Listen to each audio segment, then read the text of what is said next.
Nggak usah ke psikolog, ntar juga kamu bisa sembuhin sendiri. Nggak usah ke psikolog, banyakin berdoa dan ibadah aja. Ngapain ke psikolog? Emangnya kamu kena gangguan jiwa? Pernah denger nggak sih hal-hal kayak gitu mungkin diucapin sama orang-orang yang ada di sekitar kita? Sebenarnya ungkapan-ungkapan itu masuk ke dalam mitos atau fakta psikologi ya? Nah, sayangnya Sobat DRV masih banyak banget mitos-mitos yang beredar di masyarakat terkait dengan psikologi dan juga kesehatan mental. Yuk, mari sama-sama kita bahas di episode Curhat Bareng Indah kali ini.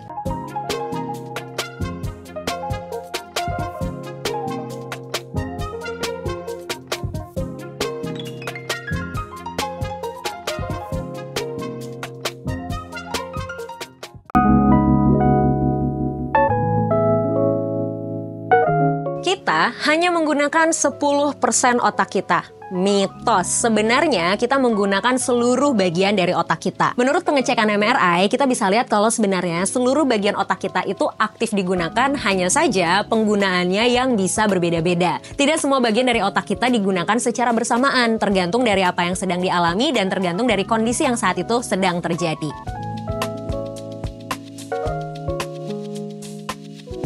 Pergi ke psikolog sama dengan kena gangguan jiwa. Mitos. Namanya datang ke psikolog tentu bukan hal-hal yang berkaitan dengan gangguan jiwa aja nih yang berusaha untuk dipulihkan. Kalau ngomongin terkait dengan kondisi mental, ada banyak banget spektrum yang bisa kita bahas. Mulai dari spektrum normal, normal bermasalah, sampai spektrum abnormal. Artinya, gangguan jiwa bukan satu-satunya permasalahan psikologis.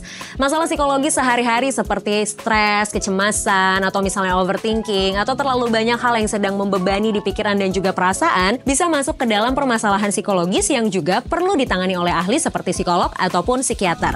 Artinya, kalau misalnya kita datang ke psikolog, bukan berarti kita kena gangguan jiwa. Kalaupun misalnya ada hal-hal yang kita rasa ingin kita ketahui, tapi kita nggak tahu mau ngobrol sama siapa, kita juga bisa datang kok ke psikolog. Jadi nggak usah takut ya buat datang ke psikolog, karena bukan berarti kamu kena gangguan jiwa.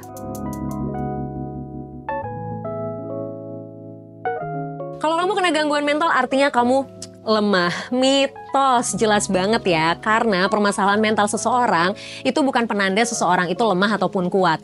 Pun kalau misalnya kita nggak punya masalah mental, bukan berarti artinya kita juga adalah manusia yang kuat. Permasalahan mental bisa terjadi karena berbagai macam hal, seperti misalnya faktor keturunan, faktor beban pekerjaan, faktor lingkungan, faktor pola asuh, dan juga faktor perasaan. Artinya, tidak semua hal menjadi penentu bahwa memiliki permasalahan mental menunjukkan kita sebagai manusia yang lemah.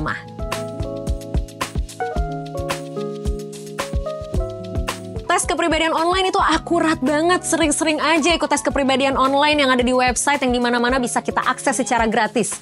Mitos semitos-mitos-mitosnya. Karena kalau kita ngomongin tes kepribadian, tentu tes kepribadian ini harus kita dapatkan berdasarkan hasil uji validitas dan reliabilitas yang sudah dilakukan di penelitian sebelumnya. Artinya, jangan sembarangan melakukan tes kepribadian, apalagi tes kepribadian yang bisa kita temui secara luas, secara bebas di internet. Kenapa? Karena belum tentu hasilnya valid dan belum tentu sudah teruji secara reliable yang memang menunjukkan bahwa itu adalah bagian dari kepribadian kita. Kalau cuman buat seru-seruan aja sih nggak apa-apa banget Sobat DRV. Tapi kalau akhirnya malah kita percaya 100% dan kita jadikan patokan bahwa hasil tes ini adalah hasil tes yang valid yang menunjukkan kepribadian kita, sebaiknya jangan deh. Kalau misalnya kamu emang benar-benar pengen tahu kepribadian kamu dan ingin mengikuti tes psikologi, mendingan langsung datang aja ke psikolog dan melakukan pemeriksaan psikologisnya secara valid bersama dengan psikolog profesional.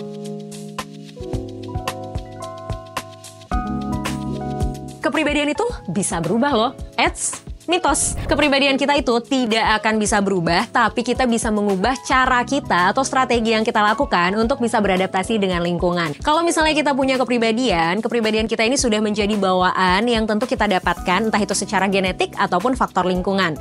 Faktor belajar dari proses kita tumbuh sejak kita kecil sampai kita dewasa. Tapi poin pentingnya adalah kepribadian ini bisa membantu kita untuk beradaptasi dengan lingkungan. Kalau misalnya kita sadar nih, ada aspek-aspek ataupun sifat di diri kita yang sekiranya kayaknya kurang baik deh kalau misalnya kita berinteraksi dengan orang lain. Nah, berarti tugas kita adalah mencari strateginya supaya kepribadian yang kita punya ini tidak merugikan diri kita dan juga orang lain. Ataupun kita harus mencari strategi yang tepat supaya kepribadian kita bisa membantu kita tetap adjust atau tetap beradaptasi dengan lingkungan walaupun kita sadar nih kita punya kelemahan, kita punya keterbatasan. Tapi yang terpenting adalah bagaimana kita berfokus untuk tetap bisa beradaptasi di lingkungan dan kemudian kita bisa menjalani kehidupan kita dengan efektif.